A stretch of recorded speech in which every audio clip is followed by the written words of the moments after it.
अवधूत चिंतन श्री गुरुदेव दत्त श्री स्वामी समर्थ.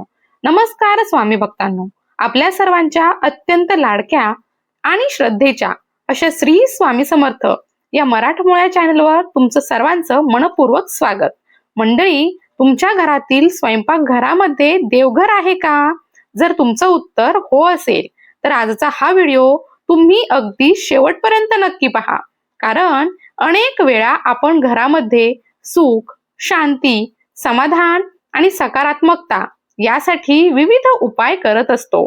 देवपूजा करतो, नामस्मरण करतो, दिवा लावतो, व्रत वैकल्य करतो, पण तरी सुद्धा घरात काहीतरी अस्वस्थ वातावरण निर्माण होतं.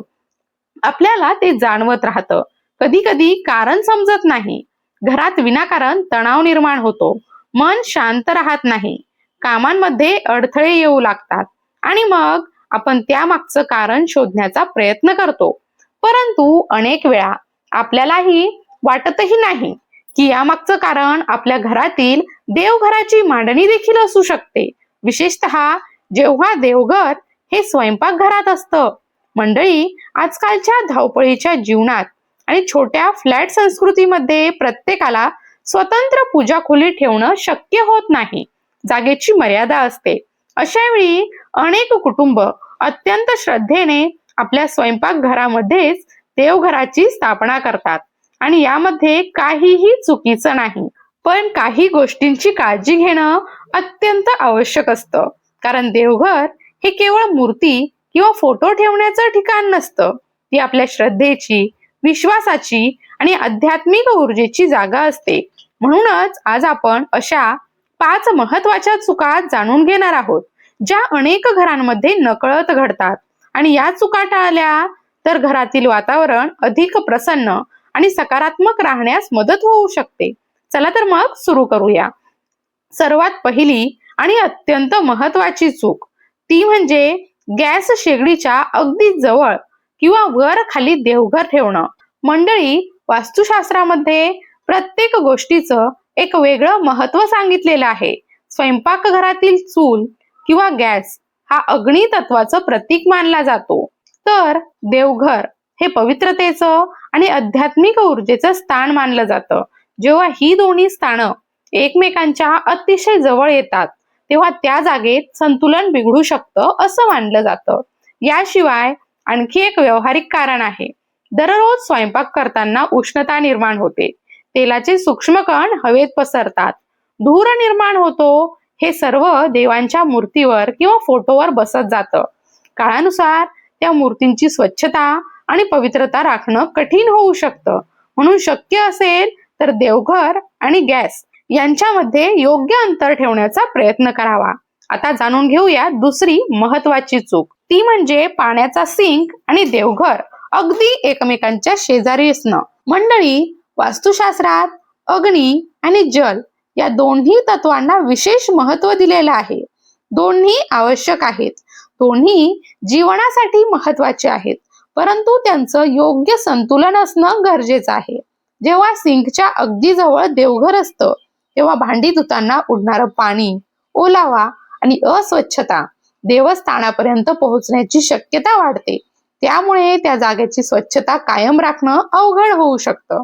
म्हणून देवघर आणि सिंक यांच्यामध्ये शक्य तितकं अंतर ठेवावं. जर जागेची मर्यादा असेल तर कमीत कमी स्वच्छतेची विशेष काळजी घ्यावी. आता तिसऱ्या महत्वाच्या मुद्द्याकडे वळूया आणि तो म्हणजे दिशा. अनेक वेळा आपल्याला जिथे जागा मिळेल तिथे आपण देवघर बसवून टाकतो.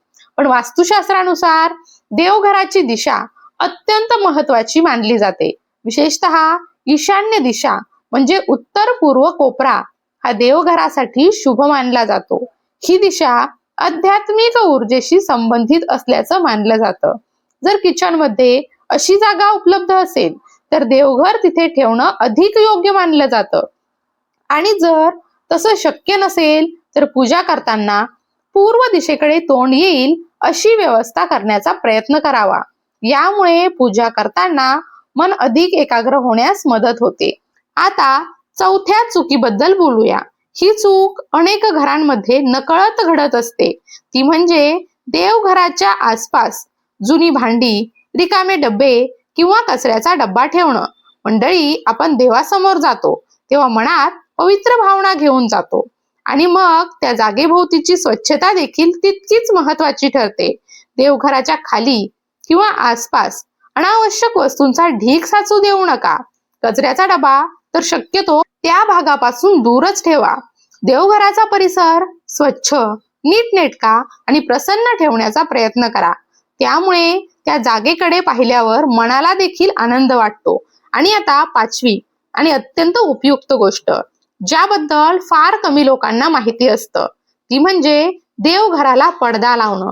जर तुमचं देवघर किचन मध्ये असेल आणि त्याची जागा बदलणं शक्य नसेल तर एक साधा आणि सुंदर पडदा लावू शकता.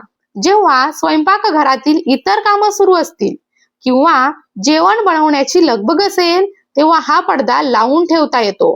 त्यामुळे देवघराची स्वतंत्रता आणि पवित्रता जपली जाते.